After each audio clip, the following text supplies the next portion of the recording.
کله چې د یوسف علیه السلام صورت لولو نو د هغه کې ډیر زیات درسونه دي.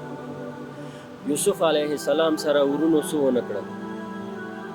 کلونو یوسف علیه السلام د خپل د پلار مینې څخه محرومه کړ، د خپل هیواد د خپل خلکو څخه یې لرې کړ، په غلامۍ یې خرڅ کړ.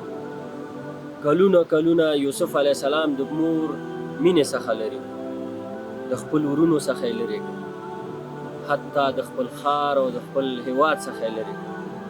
خو کله چې یوسف علیه السلام د مصر صدر اعظم شو او ورونو یې وپېژنده چې دا یوسف علیه السلام دی، یوسف علیه السلام خپل ورونو سره څه وکړل؟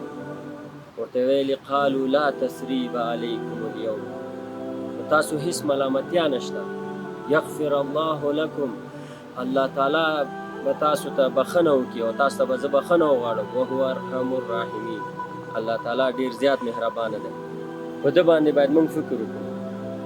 موږ سره که ورونو لږ زري ستونزه پیدا شوه، قطع روابط.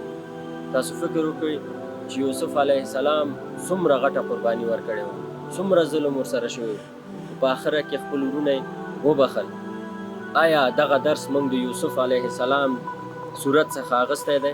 اوس په واړه خبرو ورونه سره بیل شي، یو بل سره خبرې نه کوي، کورونو ته نه ځي، صرف په ده چې تا زما موبایل ته ځواب ورنه کړ، ته رانغلې، تا زما پوښتنه ونه کړه.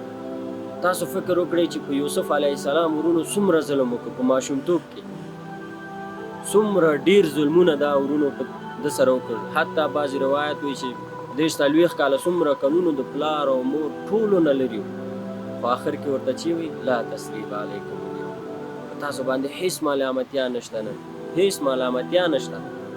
نو راځئ چې دغه درس موږ هم زده کړو او په وړو خبرو پسې ونه ګرځو او خپل ورورولي، ملګرتیا، اسلامي مینه وپالو.